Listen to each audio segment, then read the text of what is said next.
위위 구조는 서한시대 사마천의 역사서 사기, 손자오기 열전에 처음 등장한 사자성어입니다. 위위 구조는 원래 전국시대에 제나라 군대가 위나라를 포위하여 공격함으로써 위나라가 조나라를 공격하던 부대를 철수시켜 조나라를 구원했던 일을 가리킵니다. 이후에는 공격하는 적의 후방 거점을 공격하여 적이 철수하도록 유도하는 전술을 뜻하게 되었습니다. 기원전 354년 위나라의 회왕은 잃어버린 중산국에 대한 옛 원한을 갚고자 대장 방연을 보내 중산을 공격하게 했습니다. 중산은 원래 동주시대에 위나라 북쪽에 있던 작은 나라였는데 위나라에 복속되었다가 이후 조나라가 위나라의 국상을 틈타 중산을 차지했습니다. 위나라 장수 방연은 중산이 보잘것없는 작은 땅이며 조나라와 매우 가깝다는 점을 이용해 중산 대신 조나라의 수도인 한단을 직접 공격하여 오랜 원한을 갚고 일석이조의 효과를 노리자고 제안했습니다. 위왕은 이를 받아들여 전차 500대를 내주고 방연을 장수로 삼아 조나라 수도 한단을 포위했습니다. 급해진 조나라 왕은 제나라의 구원을 요청하며 포위가 풀리면 중산국을 주겠다고 약속했습니다. 제나라 위왕은 이를 승낙하고 전기를 장수로 위나라에서 구출한 손빈을 군사로 삼아 군대를 이끌고 출발했습니다. 손빈은 방연과 동문수학한 사이로 병법에 매우 정통했습니다.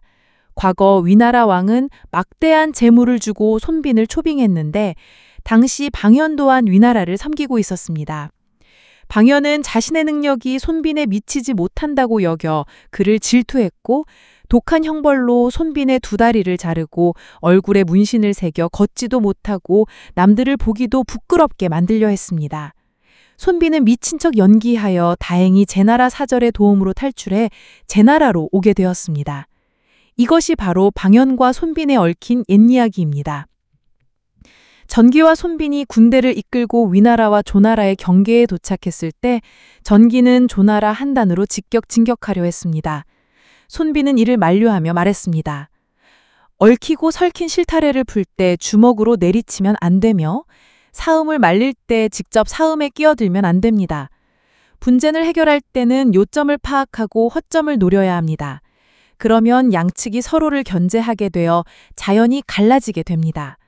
지금 위나라의 정예 병력은 모두 조나라로 향했으니 우리가 위나라의 본토를 직접 공격하면 방연은 필시 회군하여 위나라를 구하려 할 것입니다. 그렇게 되면 한단의 포위는 자연히 풀릴 것입니다. 우리는 돌아오는 방연의 길을 중간에 매복했다가 기습하면 위나라 군대는 필패할 것입니다. 전기는 손빈의 계책을 따랐습니다. 과연 위나라 군대는 한단 포위를 풀고 돌아왔고 돌아오는 길에 매복에 걸려 계릉에서 제나라 군대와 싸우게 되었습니다.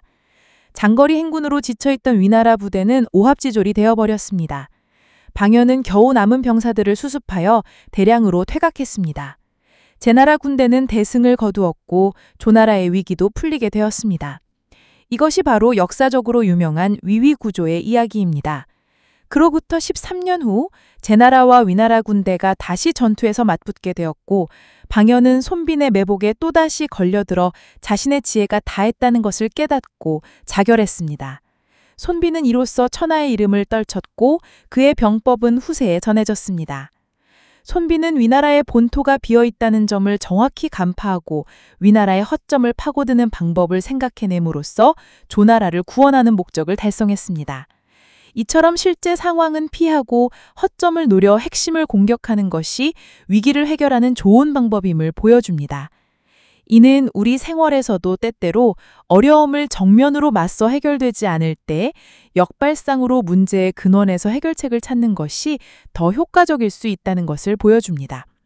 물론 이를 위해서는 지피지기하여 기회를 놓치지 않고 포착할 줄 알아야 합니다. 36개 중 하나인 위위 구조는 역발상을 통해 겉으로는 가까운 길을 두고 먼 길을 택하는 것처럼 보이지만 문제의 표면적 현상을 우회하여 근본 원인을 해결함으로써 단번에 승리를 거두는 효과적인 전략을 뜻합니다. 위는 에워싸다의 위, 에워싸다, 둘러싸다, 포위하다는 뜻입니다. 위는 나라 이름 위, 중국 전국시대의 위나라를 가리킵니다. 구는 구원할 구, 구하다, 구원하다, 돕다는 뜻입니다. 조는 나라 이름 조, 중국 전국시대의 조나라를 가리킵니다.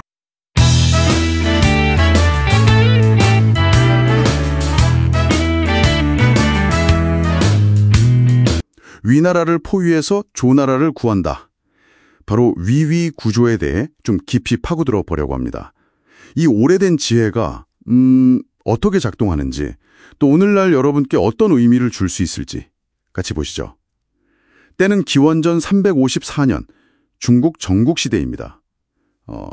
그때 강력했던 위나라 군대가 조나라 수도 한단을 포위했어요. 정말 절체절명의 순간이었는데 이때 제나라의 군사 손빈이 아주 기발한 해법을 내놓습니다. 정면 대결이 아니라 그 적의 텅 빈 후방, 수도 대령을 치자는 거였죠. 여기서부터가 진짜 재밌어집니다. 네, 맞습니다. 이게 그냥 빈집털이가 아니에요. 적이 반드시 구하러 올 수밖에 없는 곳, 그 심장부를 찌른 거죠. 그러니까 손비는 적의 강한 주력군은 피하고, 이걸 피실격허라고 하죠. 대신 적이 지키려 할 수밖에 없는 약점, 이 원칙을 정확히 꿰뚫어 본 겁니다. 이 발상이 어떻게 성공할 수 있었는지 그 배경을 좀 더 자세히 들여다볼까요? 네. 당시 제나라 장수 전기라는 사람은 당장 한단으로 달려가서 돕고 싶어 했다면서요. 그렇죠. 마음이 급했겠죠. 근데 손빈이 딱 막아선 거예요.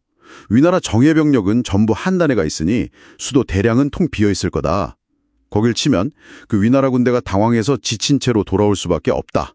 이런 계산이었죠. 심지어 처음에는 일부러 다른 곳, 평릉인가요? 거길 공격하는 척하면서 속이기까지 했다고요? 네네, 평릉. 정말 치밀하죠. 바로 그 지점입니다. 이 전략의 성공에는 정확한 정보가 필수였고 또 상대방 심리를 꿰뚫어 본 게 중요했어요. 대량이 그냥 수도가 아니라 뭐랄까 전략 중심지, 보급기지, 또 병사들 고향이기도 하다는 점, 이걸 정확히 안 거죠. 그래서 위나라 장수 방연이 조급해하면서 반드시 군대를 돌릴 거다 이렇게 예측한 겁니다. 단순히 군사적인 기만이 아니라 그렇죠. 이건 방연의 어떤 명예욕이라든지 아니면 병사들의 귀소 본능 같은 거 있잖아요. 그런 예측 가능한 감정적 반응까지 다 계산에 넣은 고도의 심리전이었던 셈입니다. 이야, 결국 방연은 한단을 함락시키고도 뭐랄까 제발로 손빈의 덫으로 걸어 들어온 셈이군요. 네, 손비는 그 돌아오는 길목 계릉이라는 곳에 딱 매복하고 있다가 지친 위너라 군대를 격파하고 방연까지 사로잡죠. 정말 전쟁이 병력 싸움만은 아니라는 걸 여실히 보여주는 사례네요. 근데 흥미로운 게 손빈이 개인적으로 방연에게 원한이 깊었다던데 풀어줬다고요? 네, 기록상으로는 그렇다고 전해집니다. 뭐 그게 관용이었는지 아니면 또 다른 계산이 있었는지는 해석의 여지가 좀 있겠죠. 그렇군요. 아무튼 이 계릉 전투 승리로 위위구조 전략은 성공적으로 증명된 셈입니다. 하지만 말씀하신 것처럼 이게 뭐 만능치트키는 아니에요. 그렇죠. 항상 성공하는 건 아니겠죠? 네. 적의 핵심이나 약점을 잘못 판단하거나 상대가 우리의 예상을 완전히 깨고 다르게 반응하면 실패할 수도 있죠. 예를 들면 어떤 경우가 있을까요? 만약에 적이 공격받는 지정을 여긴 별로 안 중요해 하고 그냥 포기해버린다거나 아니면 뭐 충분한 예비 병력이 있어서 방어가 가능하다면 효과가 크게 떨어지겠죠. 상대가 패턴을 읽고 예측된 반응을 거부해버리면 이게 안 먹히는군요. 그렇죠. 바로 그겁니다. 그렇군요.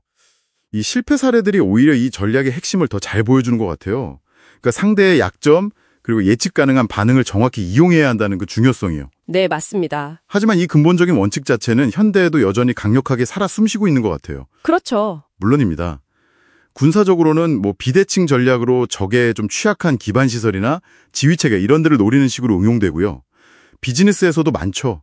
거대 기업의 주력 상품이랑 정면으로 붙는 대신에 그들이 좀 간과한 틈새 시장이라든지 아니면 아예 새로운 비즈니스 모델로 경쟁 판도를 바꾸는 경우들. 이게 다 위위 구조랑 통하는 면이 있죠. 듣고 보니 그러네요.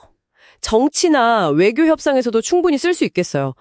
상대 주의를 분산시킨다거나 덜 중요한 문제로 압박해서 원하는 걸 얻어내는 식으로요. 네, 가능하죠. 심지어 우리 일상 문제 해결에서도요. 예를 들어 아이가 문제 행동을 할 때 그걸 직접 다그치기보다는 그 원인이 되는 다른 욕구, 그걸 채워주는 식으로 간접적으로 접근하는 것도 비슷한 지혜 아닐까요? 결국 위위 구조는 정면 충돌만이 능사가 아니고 때로는 지략, 그리고 간접적인 접근, 또 상대의 약점과 심리를 정확히 파악해서 활용하는 게 더 효과적인 승리법일 수 있다. 이걸 보여주는 고전적인 지혜인 거죠. 여기서 제가 생각하기에 가장 흥미로운 지점은 이 전략이 결국 상대방의 예측 가능한 반응에 상당히 의존한다는 사실입니다. 맞습니다. 바로 그 예측 가능성이 핵심이네요. 오늘 저희가 함께 살펴본 이 고대의 전략은요, 여러분, 지금 여러분이 마주한 복잡한 문제나 어떤 경쟁 상황을 새로운 각도에서 볼 수 있게 하는 강력한 렌즈를 제공합니다. 그렇다면 여기서 마지막으로 여러분께 이런 질문을 한번 던져보고 싶습니다.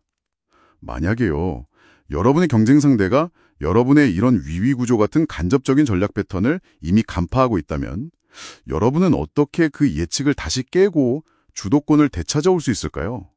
이 질문에 대한 답을 한번 고민해 보시면서 여기서 마무리하겠습니다.